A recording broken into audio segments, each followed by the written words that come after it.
Are you struggling to consistently create content for Instagram? Listen, I hear you. For years, my page was a barren wasteland that I maybe posted a photo to once a month. But if your goal is growth, posting frequently is extremely necessary. And listen, we all have lives. We've got kids, we've got spouses, we've got hobbies, we've got jobs.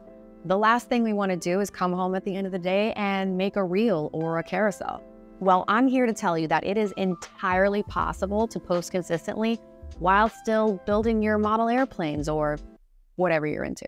I took my dead Instagram from 52,000 to 110,000 followers in just over 6 months by creating consistent, valuable, engaging content that connected me to my audience. I've even had 5 to 6 reels go viral now. So stick around because I'm going to show you how I make my content consistently by using this one simple method. So where do you start? Well, before we get into it, I think it's important that you have a very clear content strategy before you just start busting out videos. So what do I mean by that? Your content strategy is kind of made up of 2 parts, the format and the subject matter. The format being reels, carousels, infographics, etc., while the subject matter is your niche, what you're all about. For example, my formats are reels, carousels, and stories. My niche is photography, posing tips, and humor. When you're coming up with your content strategy, try and think what is going to connect with your most ideal audience, because different formats hit differently with different people. And I couldn't think of a different word than different. For my audience, reels seem to do the best, so I put a lot of my effort in those. At the end of the day, the best content strategy is going to be the one that works for you, because if it's too unrealistic or ambitious, or if it's just not something you're passionate about, you are going to have a really tough time staying consistent. My content strategy looks like this. I post 3 to 4 reels a week, Monday through Thursday. I don't post on Fridays or the weekends for my sanity, but also because the engagement just isn't that high. 2 of those reels are tutorial-based, like how to instantly look photogenic, and then the other 1 to 2 are humor-based, usually using a trending sound or lip sync. Once or twice a month, I'll do a carousel of up to 10 images, usually an end-of-the-month photo dump.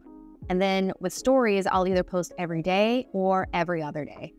I find that if I let my stories run out the full 24 hours and then post again fresh, with the first slide either being my face or a poll, something that's engaging, the views are substantially more higher than if I was just posting every single day. When it comes to all these different formats, you can think of reels as a way to help you grow your audience, carousels as a way for them to get to know you better, and stories as a way to deepen that connection. So for my reels, I'll post things like tutorials, reviews, and relatable humor stuff. For carousels, I'll post photos and videos of personal highlights that have happened in my life during that month. And for stories, I'll show what's going on in my daily life, or behind the scenes of a photo shoot, or just checking off my to-do list throughout that day. But Jaquie, that's a lot of content. How am I supposed to keep up with that every day?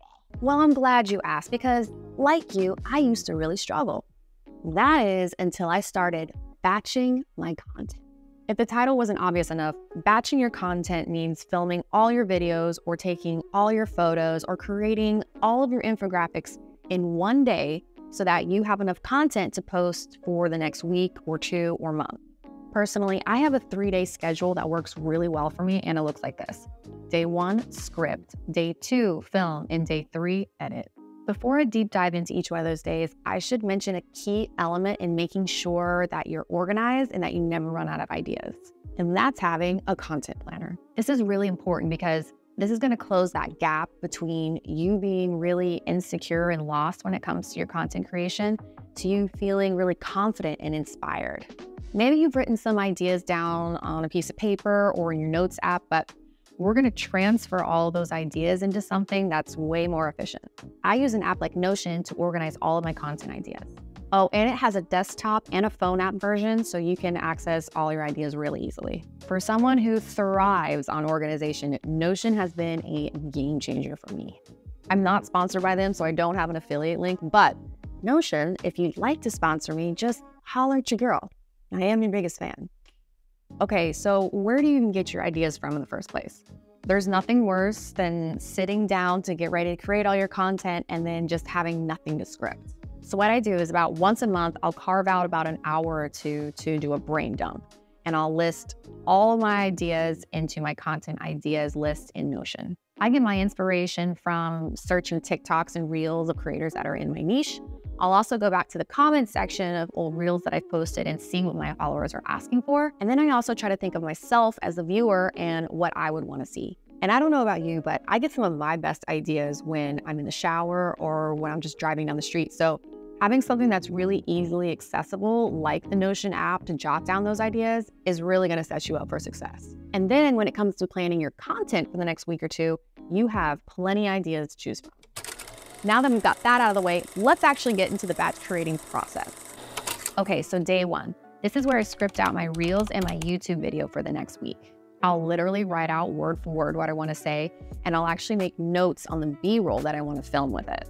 I wish I had a word count on Reels, but honestly, it really varies depending on how fast you talk. Sometimes what I do is I time myself reading the script to make sure I don't go over that 90-second mark. Scripting my videos is just another one of those game changers and is something that makes the next process go by even faster and efficiently. Which brings us to day two, where I'll actually be filming all of the content that I scripted. And believe it or not, this is the fastest part of the whole process. For Reels, I'll set my iPhone 14 Pro Max up on a tripod, and depending on the type of video I'm gonna make, I'll use the front or the back camera. For talking head videos, I'll use the front camera on cinematic mode. And then for other things like tutorials, I'll use the back camera in regular video mode. This is kind of crafty, but sometimes what I do is I set up a mirror behind my phone so I can make sure I'm in frame.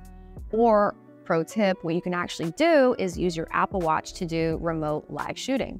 But if I'm not using my Apple Watch, then I'll use a wireless remote to record so that I'm not running back and forth. It's these little things that you can do that save a couple of seconds that can make the process go by a lot faster and be a lot more enjoyable for you, which is very important. I should also mention that when I'm recording these Reels, I record in 4K, 30 frames per second for the best quality. I record my audio on my DJI 2 wireless microphone, which you are hearing right now. When filming, I literally have my laptop within reach so I can just read off the lines to the camera. If I make a mistake, it's fine. I can just take a pause, redeliver the line, and then stitch it all back together in editing. So you can see what I mean. Here's a live view of me reading and recording. Before I deep dive into those, Before I deep dive into each one of those, I should mention something that is mother liquor. I should mention a key element. Before I deep dive in each one of those, I should mention a key element in making sure that you are organized and that you never run out of ideas. You can do it. Before I deep dive in each one of those, I should mention a key element to make sure that you never run out of ideas and that you are always organized. It was a little bit backwards, but it was fine. It was fine. Ugh, that was so embarrassing. After filming all of my A-roll, I will switch over to filming my B-roll. This is really important to have as it adds interest and context to your video. It gives the viewer something more to look at than just your talking head. No one just wants to stare at your face the whole time. Okay, we've made it to day 3, which is when I do all of the editing. Now, I'm not gonna lie, depending on how involved the YouTube is, sometimes editing can leak into day 4. But usually I'm at least able to edit all of the Reels in one day. For software, I bounce back and forth between Premiere Pro and CapCut. But to be honest with you, I use CapCut most of the time. The user interface is just so simple. I can see my transitions and my effects applied to my clip in real time without having to render. Like, I don't know, it's just, I really like it.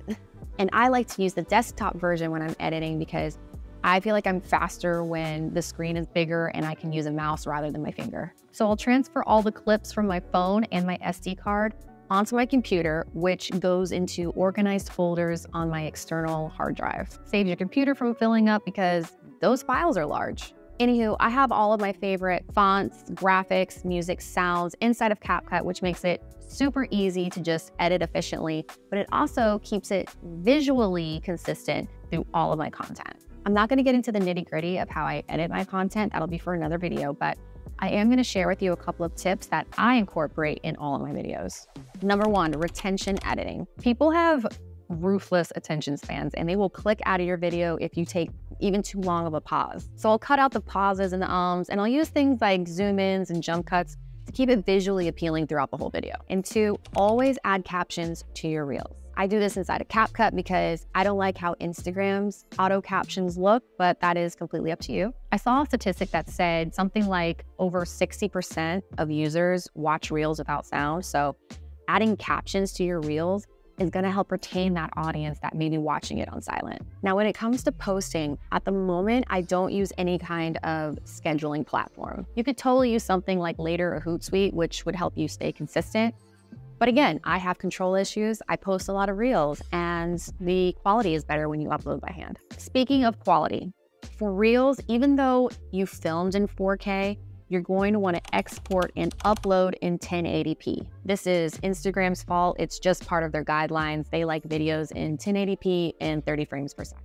Otherwise, if you upload a video in 4K, you risk compression and that video just looking like crap. Oh, and also make sure you're connected to a fast Wi-Fi when uploading. But your job doesn't just stop at posting. Once that's posted, make sure you are replying to every comment that you get. You don't want to be just a post and ghost creator. You want to build an audience that is engaged with you and that you are engaged with.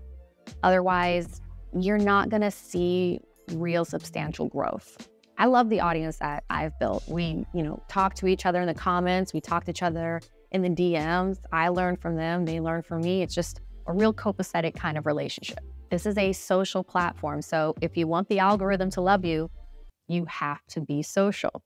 I know, what a concept. And to be social, not only do you have to be replying to comments, but you have to be uploading content consistently. And if you want to be consistent, having a system like batch creating your content is really going to make a difference. So that's how I was able to stay consistent and grow an audience from 52,000 to over 110,000 in just over 6 months. So if you enjoyed this, please like, subscribe, share. Let me know if you learned anything in the comments, and I will see you guys on the next one.